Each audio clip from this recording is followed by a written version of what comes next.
They're coming for your house. And no, that's not some crazy conspiracy cooked up in your uncle's group chat. This time, it's legit. You've been lied to, again. Fed another sugar-coated line from the suits in Canberra while they slide the knife in just under your ribs. But don't worry, mate. They'll tell you it's for equity or the greater good. Bulletin. They've launched a sneaky new tax on unrealised gains. And it could be the beginning of the end for Middle Australia. Before we expose the ticking time bomb under your family home, where Labor's sneaky tax plan makes you pay for money you haven't even made, and the coalition's too gutless to stop it, smash that like button like you're shredding your next tax bill. Subscribe if you're done being robbed blind by the suits in Canberra. And chuck on the "Is this the better Australia you promised" tea. Links in the description. Unrealised gains tax. Sounds boring, right? That's how they get you. Dress it up in jargon, make it sound too complicated to care about, then bam. They hit you where it hurts. Your retirement, your family home, your bloody future. It's a tax on money you haven't even made yet. You don't even have it in your hand. It's like taxing you for a scratchy before you've even scratched it. But it gets worse. They're spinning this like it only affects people with over $3 million in super. Like that's supposed to make you go, oh yeah, screw those rich bastards. But here's the thing. It's not about the rich. That's the bait. The trap is set for the average punter. They're laying the groundwork. Slowly, quietly, carefully. Because once the principle is in place, taxing people on imaginary income, what stops them from moving the goalposts? Who says they won't apply this to your home next? That little weatherboard you've been busting your ass for, sacrificing holidays, skipping smashed arvo, dodging interest hikes? Yeah, that one. Suddenly, the government reckons it's worth more than you paid and bang, you owe them. For existing. And don't even get me started on the way they're weaponizing intergenerational envy. They've been feeding young Aussies this story that boomers had it easy and hoarded all the wealth. And now, surprise, surprise, the narrative turns into policy. Let's tax the oldies to make things fairer, they say. But it's not about fairness. It's about control. It's classic bait and switch. While you're too busy trying to pay rent, fill the tank, and maybe buy a loaf of bread without taking out a personal loan, they're redrawing the lines. They're rewriting what private property even means. And the mainstream press? Most of them are asleep at the wheel. Or worse, they're in on it. Now let's talk about where this all came from. Labor's modest proposal. They say it's about fairness, sustainability, plugging holes in the budget. But if you believe that, I've got a bridge in Sydney I'd love to sell you. This is about power. This is about shifting the very concept of ownership into a bureaucratic fantasy land where Canberra decides what your net worth is and taxes you based on vibes. Oh, it's just a small group of wealthy individuals, they say. Bull dust. That $3 million cap isn't even indexed. You know what that means? It doesn't move with inflation. So, as property prices rise, and let's be honest, when have they not, more and more Aussies are going to find themselves lumped into that bracket, especially younger people who've been told their whole lives to invest in super. So now you've done the responsible thing and built a future, they're punishing you for it. And don't act surprised when the Greens jump on this and push for even more. They've already said they'd love to see this tax applied to the family home. That's not a rumour. That's in the bloody record. They're not even hiding it anymore. And the kicker? They don't even need to debate it. Labor's got the numbers. The Greens hold the balance. They don't need your permission. They don't even need to explain it. But you know who they do need? The tax office. And the ATO is more than happy to play along. Picture this. Your home goes up in value on paper. Maybe because the market's gone mad, or because some offshore developer dumped a pile of cash down the street. You didn't sell. You didn't earn a cent. But the government says, well, mate, your house is now worth $400,000 more, so fork it over. And what if it crashes next year? What if the value tanks? Too bad. You already paid tax on the gain. You lose. Again, this isn't capitalism. It's not even socialism. It's financial fantasy. It's the government taxing imaginary money to fund real spending, yours. They're digging into your future because they've already blown through your present. You know what makes it even more cooked? We're flooding the country with migration, increasing demand on housing, jacking up prices, and then taxing those prices like they're real wealth. Mate, if that's not a scam, I don't know what is. Meanwhile, small business owners, farmers, tradies, the backbone of this bloody country, are about to get torched. A lot of these people have their assets tied up in super. Not liquid cash, but things like land, equipment, businesses. You can't just slice off a bit of tractor to pay the tax man. But the government doesn't care. They see numbers, not people. And it's not just about the money. It's about what this says. It says to every Aussie, don't get ahead, don't build, don't dream. Because if you do, we'll be there, waiting to clip the ticket on the way up. And again, on the way down. It's a culture war, dressed up as tax reform. And let's not forget the opposition. Or whatever's left of it. Where the hell were they during all this? Asleep? Too busy fighting about who gets to wear the blue tie? These clowns had one job. Stop the government from gutting the country. But nah, they're too scared of the headlines. Too worried about being called mean. Well, guess what? Politics is mean. And the side that understands that, they win.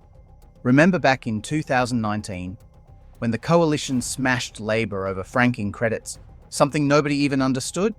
They nailed it. But in 2025? Silence. Tumbleweeds. They had a golden opportunity to blow this issue wide open. Everyone's got super. Everyone wants a home. This was a slam dunk. But they choked. Again. And while the coalition sits around trying to be Labor light, real people are getting shafted. Net zero policies are smashing the energy grid. Red tape is choking industry. And now this, a full-scale assault on capital, on ownership, on aspiration itself. This is what happens when you stop fighting and start apologising. Labor won in a landslide, and now they think they've got a blank cheque to do whatever they want, and they're cashing it fast. First it's super, then the home, then your other assets. They'll call it revenue reform. But make no mistake, it's theft by another name. There are whispers already that they'll want to control how your super is invested too. Nation-building projects, they'll say. Infrastructure. Housing sounds noble, right? Until you realise what they mean is your money, used for their pet projects. No choice, no freedom, just government-mandated investment. Like some dystopian version of SimCity. And when you object, when you say, hang on, this isn't what I signed up for, they'll call you selfish, privileged, out of touch. The politics of envy at its finest. Divide and conquer, baby. Classic move. We've already seen the damage this thinking does overseas. Look at countries where the government seizes more and more control over private capital. What happens? Investment dries up. Businesses flee. Jobs vanish. And guess what? The little guy gets crushed. Australia isn't immune. We were the lucky country. But our luck's running out, fast. You can't keep slamming the people who build, save and invest and expect everything to magically stay afloat. That's not how it works. Already, wealthy Aussies are eyeing the exit. Some of them have multiple passports. They're asking themselves, is it worth staying here? That should terrify you, because when capital leaves, opportunity goes with it. Jobs vanish. Wages stagnate, and the gap between what we could have been and what we settled for just gets wider, and then we'll all be stuck with the consequences. Rising debt, crumbling infrastructure, broken systems like the NDIS sucking up more than they give back. But hey, at least the pollies in Canberra can still afford their taxpayer-funded perks. Must be nice. So what do, hey? Just roll over? Say, oh well, it's too late? Not a bloody chance. The first step is knowing what's going on. And now you do. The next step? Speaking up. Telling your mates. Sharing this video. Because the media won't cover it properly. They're too busy chasing celebrity scandals and puff pieces about Albanese's latest latte. This isn't some fringe theory. This is happening right now. And if you don't push back, they will take it further. They're already testing how much you'll tolerate, how far they can go before you snap. This tax is the canary in the coal mine. And the coal mine's on fire, mate. Because here's the uncomfortable truth. Australia's being run by people who don't believe in aspiration, who don't trust you to manage your own money, who'd rather funnel your hard work into bloated bureaucracy than let you build something for your family. And if you think they'll stop with this tax, mate, you haven't been paying attention, because here's the kicker. They never stop. Power's addictive. Once they get a taste of it, they'll keep reaching deeper into your pocket until they've wrung every last cent out of you. And the worst part? They'll tell you it's for your own good. That's the insult on top of the injury. Now let's talk about your bloody home. Yeah, the one you've worked your whole life for. Sacrificed nights out, took on debt, lived through rate hikes and dodgy tradies just to have a roof that's actually yours. Well, guess what? That roof, that sense of pride and stability, they want a piece of that too. Because if they can normalize taxing imaginary gains in super, you don't think the next logical step is coming after real estate? Wake up. They'll say it's only fair, that too much wealth is locked up in housing. They'll spin some story about affordability, like taxing retirees and homeowners will magically make homes cheaper for the next generation. But it's crap. It's emotional blackmail, wrapped in bureaucratic doublespeak. They don't want to solve the housing crisis. They want to monetize it. Here's how they'll do it. First, they'll assess your home's value every year, based on market conditions you can't control.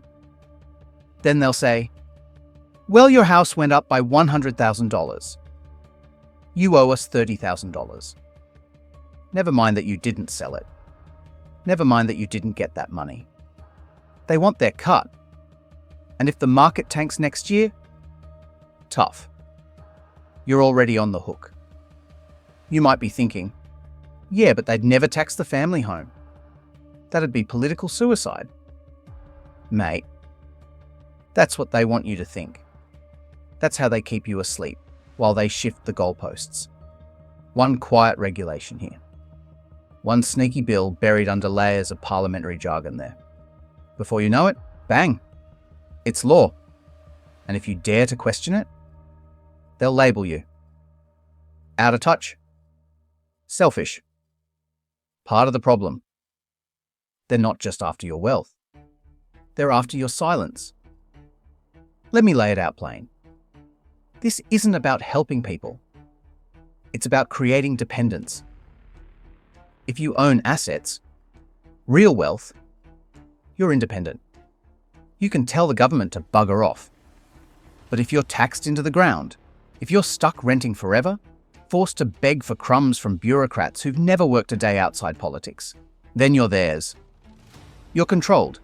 This is about gutting the middle class, turning it from a strong, self-sufficient backbone of the nation into a compliant, cash-strapped blob that relies on handouts and votes the right way in exchange.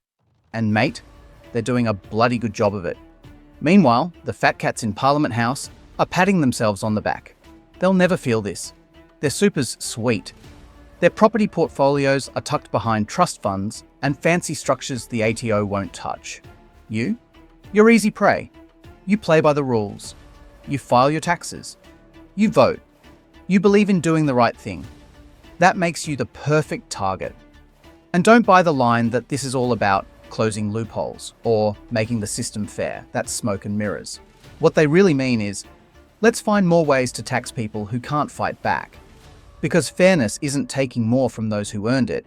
It's creating an environment where everyone has the opportunity to earn. But opportunity is dead under this government. If you want to work hard, build a future, own a home, retire with dignity, sorry mate, you're now the enemy. They want you just comfortable enough not to revolt, but never free enough to actually thrive. Now, if you're a young Aussie watching this thinking, well, this doesn't affect me, I don't have a house or 3 mil in super, you're missing the point. This affects you more than anyone, because this is the system you're walking into. The trap is being laid now, and by the time you're in a position to own a home or grow your super, The rules will be stitched up so tight you'll never get out. They're selling you a future that's just debt, rent, tax, and maybe, some government-branded crumbs, if you toe the line. This is the slow death of the Aussie dream, and no one voted for that. Meanwhile, the media, they're either silent or spinning it. Half of them are too lazy to dig. The other half are too invested in the government's agenda to care. And the ones that do speak up get labelled as fringe or far right, as if wanting to own your own bloody home makes you some extremist. Give me a break. You know what the real extremists are? The ones who think it's fine to tax people on money they haven't even earned. The ones who want to use your super to fund their pet projects. The ones who think owning a house is a luxury, not a basic aspiration. The ones who use identity politics and climate hysteria as smokescreens while they rob you blind. Let's talk about that too, yeah? Net zero? The big, shiny lie. We're strangling industries, raising power prices, killing off regional jobs, all to hit targets nobody understands, and none of the other big emitters are meeting. While the Yanks, the Chinese, even the bloody Europeans are building more coal and gas plants, we're shutting ours down. And who cops it? You. Higher bills, fewer jobs, less investment. But it's all for the planet, right? Spare me. What good is saving the planet if you can't afford to live on it? And yet, every time the coalition tries to grow a spine and push back, they get shouted down, called climate deniers, called dinosaurs. And what do? Fold like a deck chair. Every bloody time. That's why they keep losing. Because people don't want a watered-down version of Labour. They want a real alternative. Someone who'll fight, who'll draw a line in the sand and say, enough. Because this isn't progress. It's regression. And we're heading straight into a wall. But here's the silver lining. And yeah, there is one. People are waking up. Quietly. Slowly. But you can feel it. The cracks are forming. The backlash is brewing. Because Aussies don't like being lied to. We don't like being treated like idiots. And we sure as hell don't like being taxed for stuff we don't even own yet. So what can you do? First, get loud. Share this. Talk to your mates.